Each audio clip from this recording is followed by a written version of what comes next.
Don't go into the situation with guns blazing.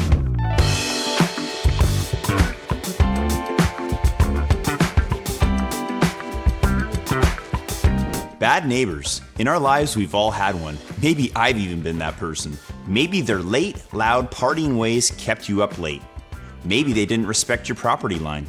Sometimes we end up living next to someone we simply do not see eye to eye with. However much we strive to get along with everyone, it's impossible. Disagreements don't necessarily need to escalate.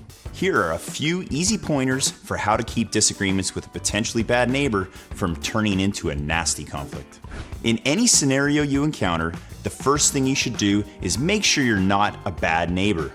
That might be difficult to hear, but it's important that we look at how our own behavior may affect someone on the other side of the fence.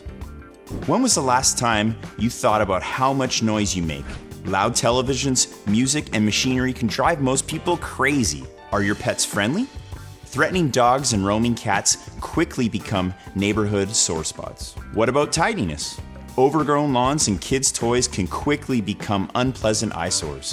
Think about the property line you share.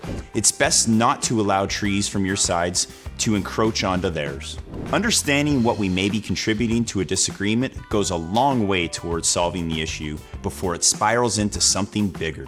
Once you're confident of your own behavior, you can approach your neighbor. Your goal here is to engage in a friendly, problem-solving conversation during which you feel open enough to express what it is that's bothering you. Learn your neighbor's name. Once you've been introduced, develop a friendly rapport. Without a pattern of good communication, problems arise, short-circuiting problem-solving before it starts. Although you may be upset, don't go into the situation with guns blazing. Instead, assume the best intentions.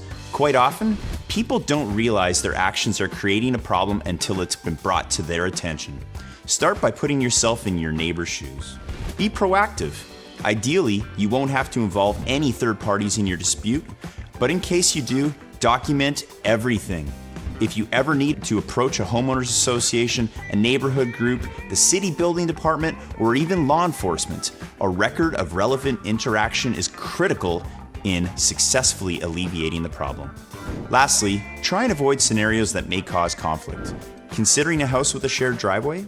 Looking at a home next door to someone exhibiting signs of being a hoarder? Stop a potential conflict before they start. Move on and consider a different home. Remember this in conclusion, it is critical to avoid getting into tit for tat in any neighbor conflict. Turning up your music to counter theirs, parking over the property line because their dog barks too loud, speaking badly about them, any of these measures go too far. If you reach the unfortunate point where your differences become irreconcilable, contact authorities. After all, a friendly conversation can only go so far.